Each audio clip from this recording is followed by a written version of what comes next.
Hello and welcome to Journey to Lasting Love, the podcast. I am your host, Tina Shayani, and the head coach at Tishay Coaching.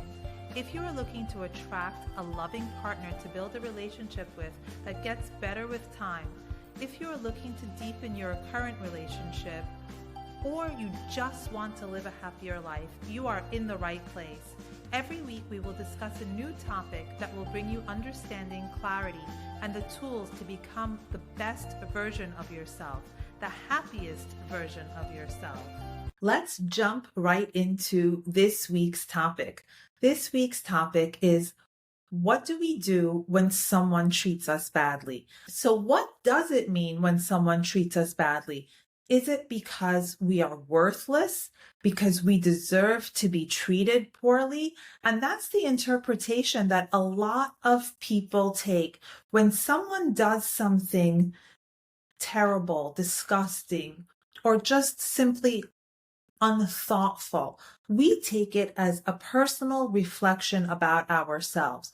We use it as a point of judgment. He made me feel worthless. He did that because I am worthless, because I am not valuable. So what we do is we take someone else's behavior and we internalize it onto ourselves. So that's the first kind of piece of the puzzle to look at. Someone else's behavior is not a reflection on your worth. A person who is secure and happy within themselves doesn't treat other people badly. A person who is happy within themselves doesn't feel the urge or the need to put somebody else down in order to lift themselves up. So that's the first thing to really look at. Who is this person that is treating you poorly? And what is it in their internal world, in that person's internal world, that has made them behave this way? So that's the first thing, is to analyze and look at the other person, the person who is treating you poorly, and say, what is it inside of them that is causing them to behave this way? What was a trigger that maybe I unknowingly put my finger on? So what is that person's trigger? So it's more of a reflection on that other person and their internal world. What is going on in their internal world than your personal worth? It's not a reflection of you, but a reflection of them. Where our worth comes in is through our own thoughts. That is what is a reflection of. Is it touching our insecurity? And when we say, he did X, Y, and Z, or said X, Y, and Z, and made me feel worthless, something important to understand here is no one can make you feel a certain way. Our feelings are up to us. Our reaction to somebody else's words or behavior is entirely up to us. So we can interpret that behavior in our own way. So are we interpreting it in a way that is destructive to us? How else can we interpret this behavior in order to create a situation that is more empowering for us? If you do not feel worthless, no one can make you feel that way, because you know better. When you know better, people's behavior affects you differently. Then the other piece of the puzzle is, what is your role? Are you allowing this person to treat you poorly? And how do we allow someone to treat us badly? And what is it that we are taking? When we take it, when we accept that poor behavior, that is, in a way, giving someone permission. We are giving that person permission to continue in their treatment of us. if we stand up and say, this behavior is not okay with me, I am not going to accept this, that changes everything. And we have to kind of speak up when small things go on and show people that we are respectable. When you stand up for yourself, you are showing respect for yourself. And when you show respect for yourself, automatically you are commanding the respect of the other person. Think about it. We all have people in our lives, friends, coworkers, acquaintances, family, whatever it is. And we treat different people differently. Are there some people in your life that you know you can push a little bit further? Are there some people that you know that you really can't mess with? So it's it's not kind of, it is human nature to treat people according to the parameters that they put in place for themselves. If someone shows a lot of strength and power, we are far less likely to push back at those people. It's like when somebody is in a position of power, we are far less likely to push those people than we are with the weaker people that we know. And weaker sounds like a not nice thing to say, but this is the truth. We're not here to sugarcoat anything, and we know that we treat different people differently. And who is it that we want to be? Do we want to be the person that others respect? I want to say, of course, of course. So we have to be very vigilant in our relationships, especially at the onset, because small things, small disrespects will lead to larger ones. Do they always? Maybe not always, but very often. So we are training people on how to treat us. And a lot of that comes from how we treat ourselves. How do you speak about yourself? Do you talk about yourself in a self-deprecating way? Because when you treat yourself bad, you are giving people permission to also treat you that way. If you talk about yourself in a respectful way, if you have boundaries of respect, other people will begin to respond to you that way. And the other piece is, how long do you allow the disrespect? So let's say you're having a conversation with, let's talk about the romantic part of it. Let's say you're in a relationship with your boyfriend and it starts small and he says something disrespectful that you don't like, and say, you know what? Okay, I'm going to let it go. And then it goes one step further, and then it escalates and it escalates. At what point are you going to put a stop to it? At what point are things going to be too much for you? And when we understand that the trajectory is going that way, we understand that we need to put that boundary in place, that boundary of personal respect early on.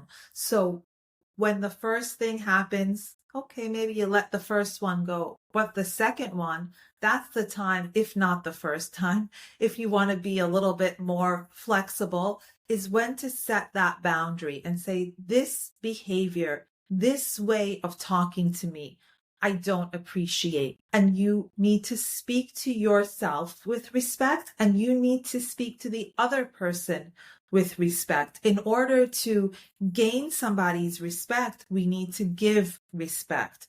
So if you are treating your boyfriend or person that you're dating or your husband in a disrespectful way, then you can expect to be treated that way as well. What happens also in a relationship? We are modeling behavior. They talk a lot about this in child parent-child relationships, but in every relationship, we are modeling behavior for the other person. So if I am behaving in a way that's disrespectful to my partner, I'm going to get that behavior right back. But if I can take a step back and I can behave and speak respectfully, even when the situation is not ideal, if I yell back, if I engage in a fight, I'm falling apart, and I'm saying that this is okay. And of course, every situation is different. Every scenario is different. But commanding respect earns you respect. Acting in a respectful way towards your partner will cause your partner to treat you that way. And it's all very interesting because even in long-term marriages that have a history of disrespect, that behavior can be changed. And it's up to, of course, both couples, but there is generally a person that decides that I want this to change. And of course, you can work through it together, but you can also begin to change your own behavior. You can begin to change your own behavior and watch how your partner begins to mirror that behavior back to you. If you behave in a combative way, your partner is going to behave that way also. If you behave in a respectful, calm way, watch how, maybe not the first time, maybe not the second time if you're in a long-term relationship, but watch how that diffuses the situation and causes your partner to mirror your behavior back to you. And these things, of course, are easy to say and easy to discuss and much more difficult to put into practice. But they are tools that are available to us. And are they difficult? Yes. Are they impossible? No. It takes just a little bit of effort. And kind of the most difficult part of this is allowing it to get out of your own way instead of saying, oh my God, that's too hard. I can't do that. I can't do that. I can't do this. What if we can let those things go and just do it, just take the first step, get out of your own way, the universe will step in and it will help you, and your partner will see what you are doing, and without understanding what it is that they are doing, they will start to mirror that behavior back to you. And it is really unbelievably magical. Oh, I think something very exciting is happening in my family. Oh, wow. It looks like my daughter has been accepted into a program and she's been waiting for this acceptance. So congratulations to my daughter, Gabby. This is very exciting.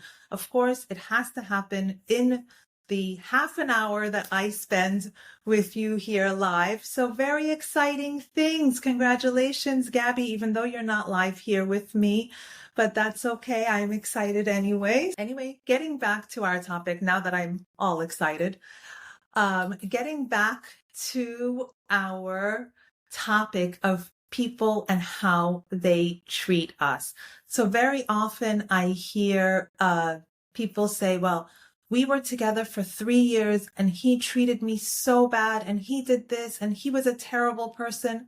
Okay, he was a terrible person, but who stayed with that terrible person for 3 years? Why did you stay for so long? There are people out there that are terrible. Why stay with them? We have options. It is our job to protect ourselves from terrible people. We can blame them all we want. Oh, but he's a terrible person. You know the things that he did to me, these terrible things that he would say? We have choices. We don't have to stay with the terrible people. That is where our responsibility comes in. We are responsible for ourselves. We are responsible for the choices that we make. We are not responsible for someone else's terrible behavior, but if we take it, if we accept it, we are giving them permission to treat us poorly. And that is our responsibility. Nobody has the right to treat us poorly. And thank goodness, thank God, we live in a world where women have rights, where women have power, and men also have power. It's not that only women can be victimized. Men can also be victimized in various ways. But we have the power now. 100 years ago, and then back forever, women were forced to stay in terrible situations because without a man, we had no power. We are in a very different world now. We live in a very different world that we have the power, and our power lies in the ability to command and demand to be respected. And that first step comes by respecting ourselves. And especially if someone is just your boyfriend, if someone is treating you poorly, walk away. It doesn't matter that they are a terrible person. That's their problem. Don't make it your problem. You have the opportunity to walk away. If someone is terrible, don't stay with them. When someone begins to treat you poorly in a relationship, you have the option to walk away. It is a prison of your own making. It is not an actual prison, and we imprison ourselves with our thoughts and our fears that if I let this go, I'm going to be alone forever. It's just not true.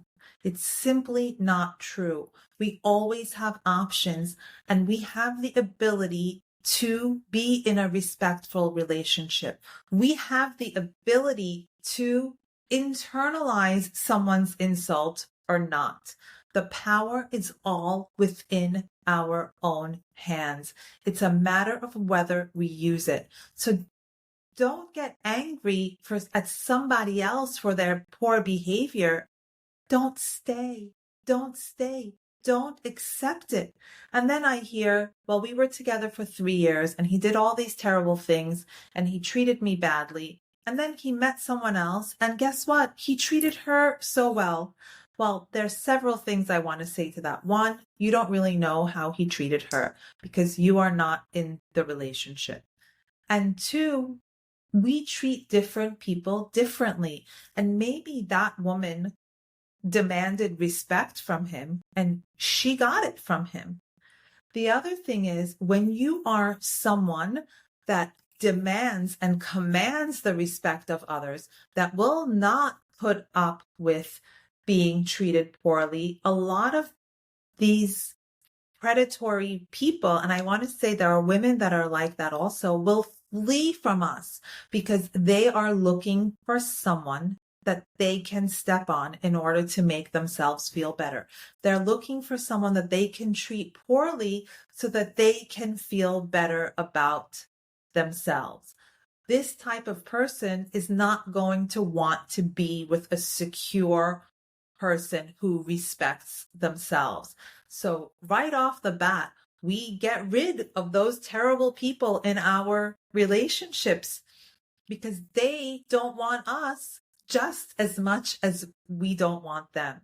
So let's work on loving and respecting ourselves to the point that these terrible people won't even want to talk to us. And isn't that a beautiful thing? And the power lies all within us.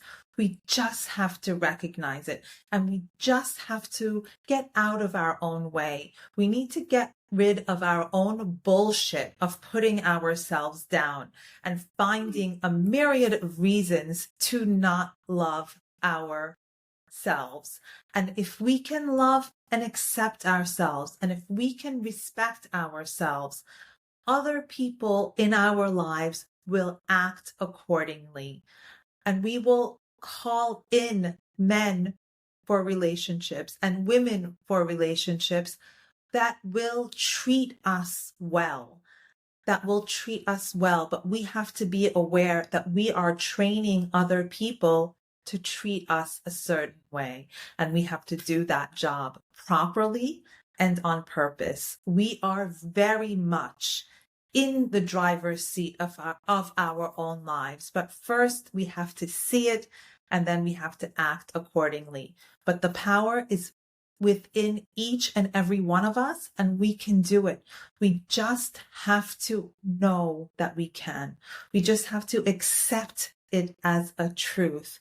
And from there, life begins to change. I hope that this was helpful. I hope that this inspires you to live your life better. I hope this inspires you to have better relationships. If you are listening on replay, as I know most of you do, please leave a comment so that I know that you are here. If you have questions, if you have certain topics you want to discuss, if you agree or disagree, let me know. And I look forward to seeing you right here live next week. And yay, go Gabby. Take care, guys. See you next week. Bye. As we close today's episode of Journey to Lasting Love, I want to extend my heartfelt gratitude for joining us on this enlightening journey. Your presence and engagement makes our community vibrant and meaningful. If today's conversation resonates with you, I encourage you to explore more at tshaycoaching.com. Discover our wealth of resources, read our insightful blog, and learn about our tailored coaching programs that can lead you to loving relationships and a richer life. Join our dynamic Facebook group for an interactive experience where you can connect, share, and grow with others who are also navigating the path to love and self-discovery. It's a supportive and engaging space for everyone on their personal journey. Keep up with daily inspiration and join our conversation by following me on YouTube and Instagram. These platforms are filled with tips, insights, and stories to support your journey. For a personalized touch and to fast-track your growth, reserve a call with me. Let's explore how T-Shay Coaching can guide you towards a loving relationship and a more fulfilling life. You can find the link on tshaycoaching.com. Remember, your path to love is unique, and together we can navigate it with compassion and understanding. And if you know someone who would benefit from or enjoy our discussions, please feel free to share this podcast with them. Spreading the word helps us grow our community and support more individuals on their path to love and personal growth. Until we meet again, cherish your heart, nurture your mind, and continue your journey to lasting love.